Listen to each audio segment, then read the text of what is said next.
தீபா. சொல்லுங்க சார். சேஃபா ரீச் ஆயிட்டீங்களா சார்? நான் வந்துட்டேன். வந்த வேலையை முடிஞ்சிருச்சு. ரொம்ப சந்தோஷம் சார். இனியனோட ரிப்போர்ட்ஸ்லாம் வந்துருச்சா? வந்துருச்சு சார். டாக்டர் என்ன சொன்னாரு? தீபா, இத பத்தி நீ மாப்பிள்ளைகிட்ட எதுவும் பேசிக்க வேணாம். கஷ்டத்தோட கஷ்டமா நான் எப்படியாவது இழுத்து போட்டு சமாளிச்சுக்குவேன்.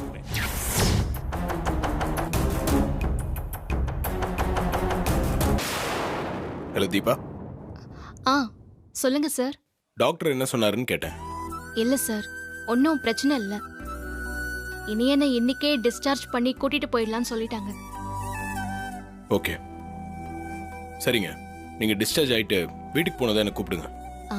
இல்ல, நம்ம வீட்டுக்கு கிளம்பிட்டேன் சார். ஏங்க 2 நாள் அங்க இனியன் கூட இருந்துட்டு வர வேண்டியதானே? நானே வந்து கூட்டிட்டு வரேன். இல்ல சார், அப்பாவே என்ன கிளம்ப சொல்லிட்டாரு. இதுக்கு மேல இருந்தா அவரே கையோட கூட்டிட்டு வந்து விட்டுருவாரு. சரிங்க. இன்னும் நம்மளை பத்தின பயத்தோட தான் மாமா இருக்காரு போல. உங்க மேலெல்லாம் பயம் இல்ல சார், என் மேலதான் அவருக்கு பயம். ஏதாவது பிரச்சனைன்னு சொல்லி அங்கேயே உட்காந்துருவேன்னு. இனிமே அவரே சொன்னாலும் நான் அங்க இருக்க மாட்டேன்னு அவருக்கு தெரியல.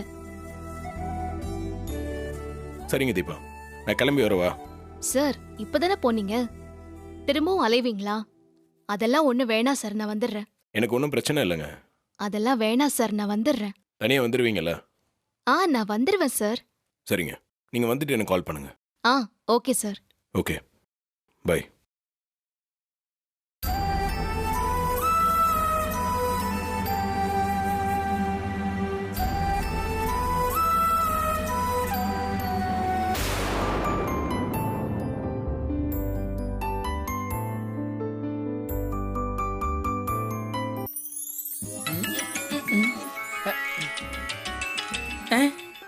மாப்பிள்ள உள்ள இருந்தே கால் பண்றான்.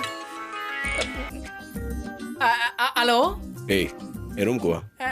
வரேன் பாஸ்.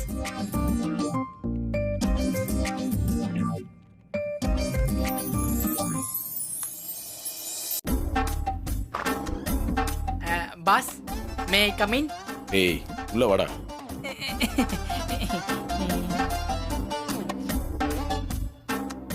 மாப்பிள்ள, உன்னை நான் இங்க மாப்பிள்ளன்னு கூப்பிடலாம்ல? Good question. நான் யோசிச்சு சொல்றேன். முதல்ல நீ உட்கார். தேங்க்ஸ். டேய், இன்னைக்கு டின்னர் என் கூட வந்துரு. ட்ரீட்டா மாப்பிள்ள? அதெல்லாம் ஒன்றும் இல்லடா, சும்மா தான் கூப்பிட்டேன். இன்னைக்கு எம்ப்ளாயிஸ்க்கெல்லாம் தீபாவளி போனஸ் போட போறோம். ஓ, போனஸா? சூப்பர். எவ்வளவு மாப்பிள்ள கொடுப்ப? உன் கண்ணத்துல வேணா உனக்கு கொடுப்பேன். என்ன மாப்பிள்ள? இந்த கம்பெனிக்கு இல்லடா, அது காஸ்மெட்டிக் கம்பெனிக்கு. ஓ, இந்த கம்பெனி இன்னைக்கு தானடா டேக் ஓவர் பண்ணியிருக்கோம். அதுக்குள்ள போனஸ் கேட்குற பத்தியா? இல்ல மாப்பிள்ள, நீ பொறுமையா அடுத்த வருஷமே கொடு. அதுக்குள்ள போனஸ் கொடுக்கிற அளவுக்கு இந்த ஆடியோ கம்பெனி வளர்ந்துட்டா அதுவே எனக்கு போதும். டேய், ஏன் முத நாள் நெகட்டிவா ஆரம்பிக்கிற? அனுபவம் பேசுது மாப்பிள்ள. நான் இந்த கம்பெனில தானே இத்தனை வருஷமா குப்பை கொட்டுறேன். அதெல்லாம் நல்லபடியா கொண்டு வந்துடலாம். எனக்கு தெரிஞ்சு இந்த ஃபீல்டில் நின்று காட்ட நிறைய போராடணும் மாப்பிள்ள. இப்பெல்லாம் ஒரு மொபைலை வச்சுக்கிட்டு ஓனா ஆல்பமே ரிலீஸ் பண்ணிடுறானுங்க. இதுல நாம தாக்கு பிடிச்சு நிக்கணும்னா. டேய், இங்க பாரு, எனக்கு சம்பாதிக்கிறதுக்கு ஆல்ரெடி தொழில் இருக்கு. இது என்னோட சாட்டிஸ்ஃபேக்ஷனுக்காக பண்றேன். மியூசிக் ரிலேட்டடா எதனா பண்ணணும்னு நினைச்சிட்டு இருந்தேன். உனக்கே தெரியும் எனக்கு பாட்டுனா ரொம்ப பிடிக்கும். இப்ப இருக்கிற நிறைய யங்ஸ்டர்ஸ் தன்னோட திறமையை பத்தி தெரியாம, எக்ஸ்போஷர் இல்லாம எங்கெங்கயோ பாடிட்டு இருக்காங்க. அவங்க எல்லாரையும் அடையாளம் கண்டுபிடிச்சு அவங்கள பாட வச்சு ஆடியோ ரிலீஸ் பண்றதா என்னோட ஐடியாவே. இந்த பிசினஸ்ல ஜெயிச்சாலும் ஹாப்பி தான். இல்லைனா நம்ம கம்பெனில இருந்து அறிமுகப்படுத்துற சிங்கர்ஸ் மியூசிக் இண்டஸ்ட்ரியில பெரிய ஆளா வரணும். அந்த ஹாப்பினஸ் எனக்கு போதும். சூப்பர் மாப்பிள்ள. இந்த ஆள் உள்ள போய் இவ்வளவு நேரம் ஆச்சு. லேடிஸ் தோத்து போற அளவுக்கு மணிக்கணக்கா பேசிட்டு இருக்காங்க. மாப்பிள்ள, அப்ப நீ எனக்காகவே இந்த கம்பெனியை வாங்கியிருக்கேன்னு ஃபீல் ஆகுது மாப்பிள்ள. ஊரெல்லாம் தேடி கண்டுபிடிக்கிறேன்னு சொல்லிட்டு உன் பக்கத்திலே இருக்கிற என்ன மறந்துடாத மாப்பிள்ள.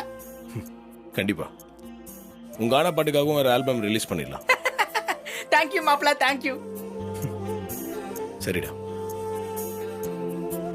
டேய், நான் ஃபேக்டரி கிளம்பணும். இன்னைக்கு நீயும் என் கூட வா. டின்னர் முடிச்சுட்டு நானே உன்னை ட்ராப் பண்ணிடுறேன். சரி மாப்பிள்ள. அப்புறம் ம். இந்த மாப்பிள்ள மச்சான்லாம் நம்ம ரூமுக்குள்ள மட்டும்தான், வெளியே கரெக்டா மீட்டரை மெயின்டைன் பண்ணிக்கிறேன். ஆ? ம். ம்.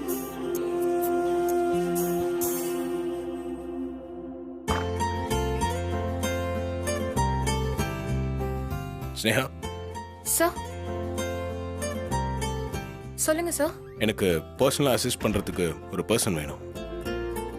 நாளைக்கு ஒரு இன்டர்வியூ அரேஞ்ச் பண்ணிடுங்க. சார் என்ன மாதிரி குவாலிட்டிஸ்னு சொன்னீங்கன்னா இமீடியட்டாக அரேஞ்ச் பண்ணிடலாம் சார். பேசிக் குவாலிஃபிகேஷன் இருந்துச்சுன்னா போதும். கொஞ்சம் மியூசிக் பற்றியும் தெரிஞ்சவங்களா இருந்தால் நல்லாயிருக்கும். மியூசிக் பற்றி தெரிஞ்சிருக்கணுமா சார்? மேடம், பேசாம நீங்க பேப்பர்ல ஒரு ஆட் கொடுத்துருங்க. ம், நீங்கள் ராஜா சொன்ன மாதிரி ஆட் கொடுத்துருங்க. ஓகே சார், இன்னைக்கு ஈவினிங் எடிஷனில் வர மாதிரியே பண்ணிடுறேன் sir. Okay, thank you. See you tomorrow. Okay sir. வாங்க. ம். இந்த ராஜா பையலுக்கு வந்து வாழ்வை பாரு. புள்ள பூச்சிக்கெல்லாம் கொடுக்க முளைச்ச மாதிரி இவன்லாம் ஐடியா கொடுக்குறான். ஆடு கொடுக்கணும்ல, ஆடு. நமக்கு தெரிஞ்சவங்க யாராச்சும் பிஏவா கொண்டு வரலான்னு யோசிக்கிறதுக்குள்ள ஆட்டத்தை கலைச்சிட்டு போயிட்டானே. இப்போ என்ன பண்ணலாம்? சரி, முதல்ல ஆடுக்கு சொல்லிட்டு அப்புறம் யோசிப்போம். அசைன் பண்ண முதல் வேலையிலேயே கார்த்திக் சார் இம்ப்ரெஸ் பண்ணிடணும்.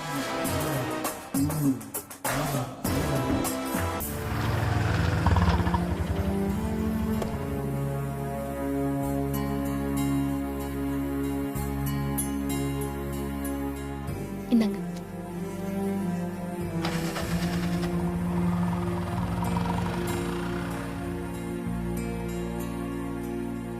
வாதிப்பா, உன் தம்பி இப்போ எப்படி இருக்கான்? ஆ, நல்லா இருக்காங்கக்கா. டிஸ்சார்ஜ் பண்ணிட்டாங்களா?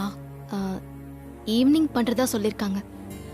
ஹார்ட் சர்ஜரி பண்ணிருக்கிறப்போ அவன் எதுக்கு கிரிக்கெட்லாம் விளையாட அனுப்புறாங்க?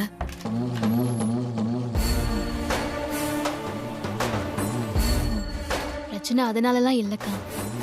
அவன் மெடிசின் ஒழுங்கா எடுக்காம இருந்திருக்கான்.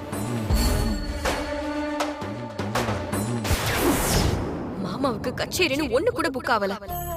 வேலையே இல்லாம வீட்ல தான் உட்கார்ந்துட்டு இருந்தாரு. மளிகை சாமான் வாங்குறதுக்கு கூட காசு இல்லாம வீட்ல அவ்வளவு கஷ்டமான நிலைமை. இதுல மாசம் 20,000க்கு அவர் எங்க போவாரு?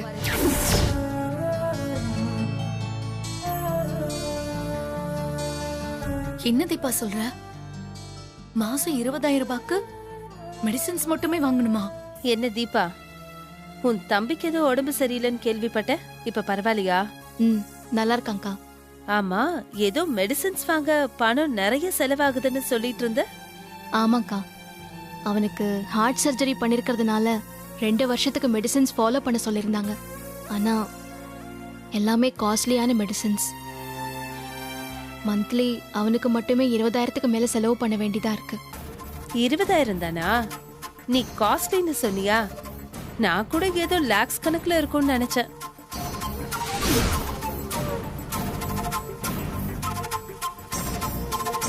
அப்படியே லாக்ஸ் கணக்குல இருந்ததா என்ன? அதான் கார்த்திக் சார் இருக்காரே, அவர்கிட்ட சொன்னா அவர் பாத்துக்க மாட்டாரா? அதான் கையோட கூட்டிட்டு போனியே, அவர் தானே ஹாஸ்பிட்டல் செலவெல்லாம் பண்ணிருப்பாரு. ஏ ஐஸ்வர்யா, இந்த மாதிரி சிச்சுவேஷன்ல இப்படி விஷத்தை கக்குற மாதிரி பேசிட்டு இருக்க. நான் கூட பரவாயில்ல, அக்கறையா விசாரிக்கிறாளேன்னு நினைச்சிட்டேன். என்ன பொண்ணு நீ? இப்ப நான் என்ன தப்பா சொல்லிட்டு நீங்க இப்படி கிளம்புறீங்க?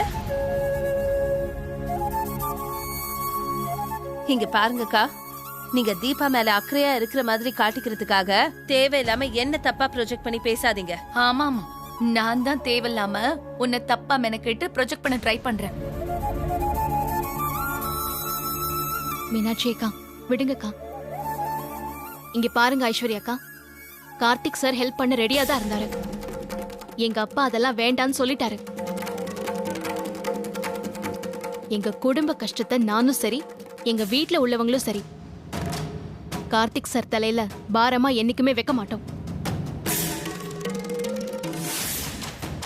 எங்க கஷ்டத்தை நாங்களே மேனேஜ் பண்ணிக்குவோம். நீங்க தேவையில்லாம இப்படி எல்லாம் பேசாதீங்க. ஆமாமா, மேனேஜ் பண்ணிப்பீங்க, நான் நம்பிட்டேன்.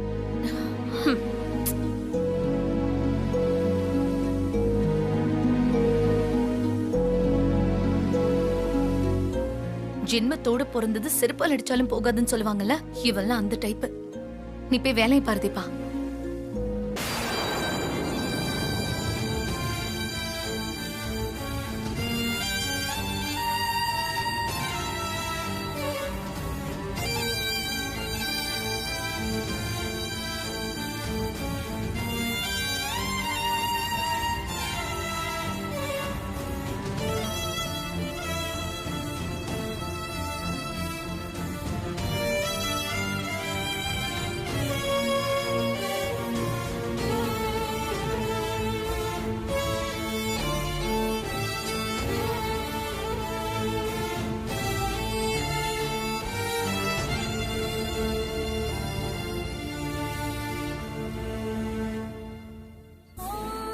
முருகா, எத்தனை கஷ்டம் வந்தாலும் நான் உன்கிட்ட தான் சரணாகதி அடைஞ்சு நின்னு இருக்கேன். நீயும் என்னை கைவிட்டதே இல்ல. இப்ப எனக்கு ஒரு இக்கட்டான நிலைமை. நான் உன்னதான் நம்பி இருக்கேன். என் பிரச்சனை என்னன்னு உனக்கே தெரியும். என் அம்மா வீட்டோட கஷ்டத்தை குறைக்க நான் தோள் கொடுக்கணும்னு நினைக்கிறேன். எந்த சூழ்நிலையிலையும் கார்த்திக் சாருக்கு எங்க குடும்ப பாரத்தை கொடுக்க நான் விரும்பல.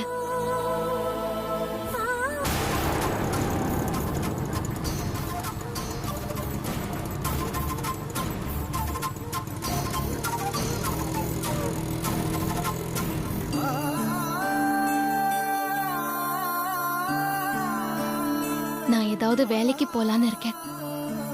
ஆனா என்ன வேலைக்கு போறதுன்னு புரியல. நான் வேலைக்கு போறேன்னு சொன்னா கார்த்திக் சார் என்ன சொல்லுவார்னு தெரியல. கார்த்திக் சார் ஒத்துக்கிட்டாலும் அத்தை என்ன சொல்லுவாங்கன்னு புரியல.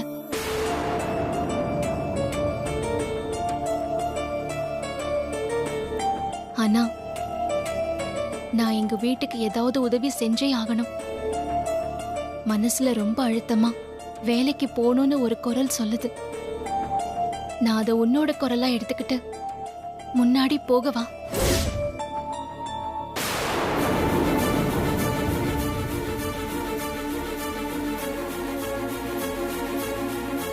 நீ அதுக்கு எனக்கு துணையா இருப்பேனா? அதுக்கான வழி என்னன்னு நீயே சொல்லு முருகா.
முருகா, இதுதான் நீ காட்டுற வழின்னு எடுத்துக்கவா?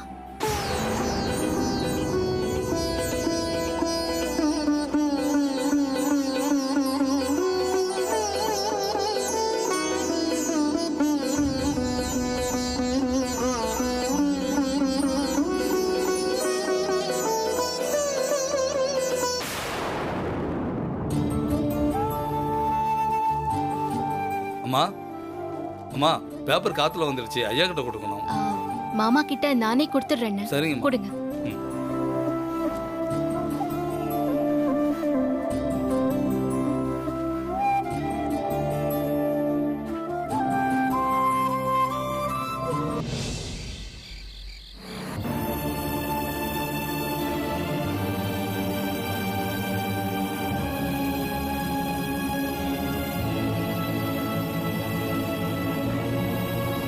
கார்த்திக் சார் கிட்ட எப்படி சொல்றது?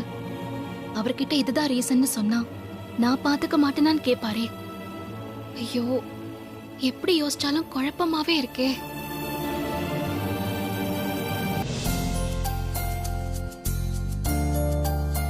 வா கார்த்தி. மா என்ன இவ்ளோ லேட்டு? டின்னர் கூட சாப்பிட்டு வருவேன்னு சொன்னியாமே. நான் அம்மா கிட்ட எல்லாமே சொன்னேனேப்பா. நான் எல்லாத்தையும் சொல்லிட்டேன் கார்த்தி.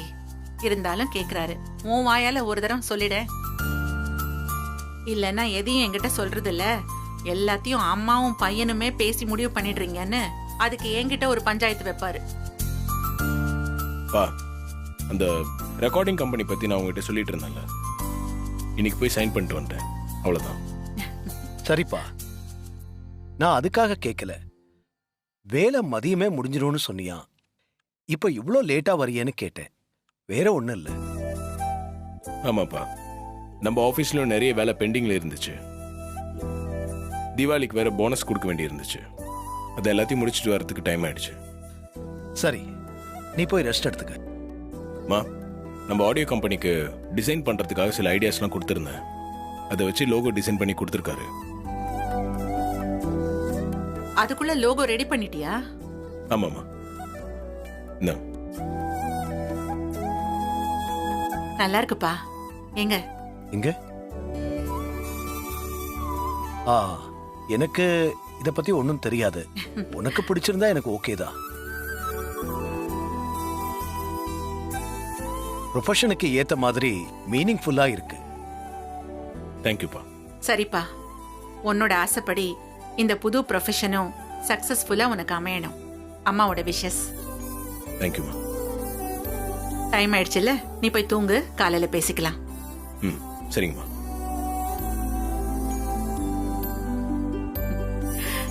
ஏங்க, கார்த்தி எது செஞ்சாலும் சரியாதாங்க செய்வான்.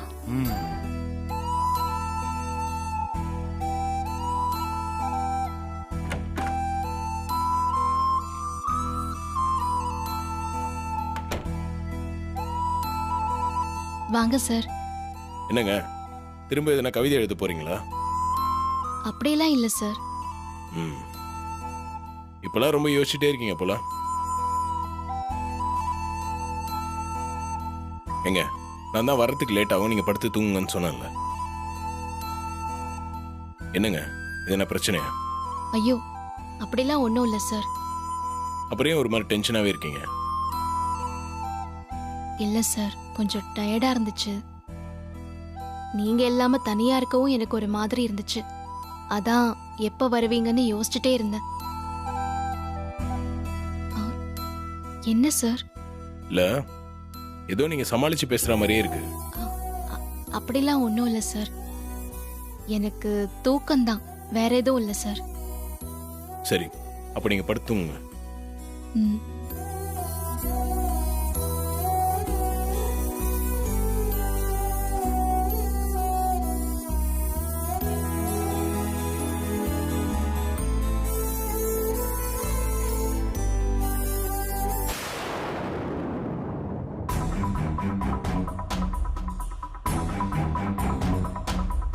கண்டிப்பா தீபாக்கு ஏதோ பிரச்சனை இருக்கு. அது என்னன்னு சொல்லாம மறைக்கிறாங்க. ஒருவேளை இனியனுக்கு எதனா பிரச்சனை இருக்குமா? சரி, மார்னிங் கேட்டுக்கலாம்.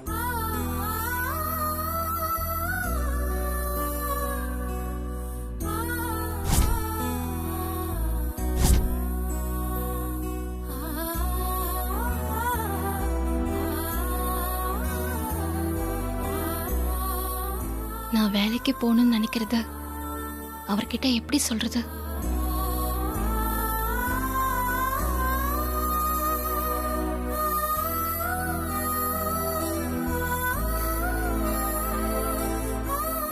லோகோ டிசைன் தீபா கிட்ட காட்டலாம்.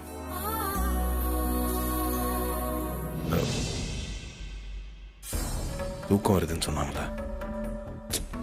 சரி, காலையில காமிச்சுக்கலாம்.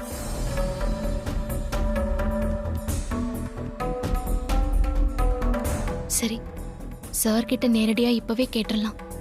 அதான் கரெக்ட்.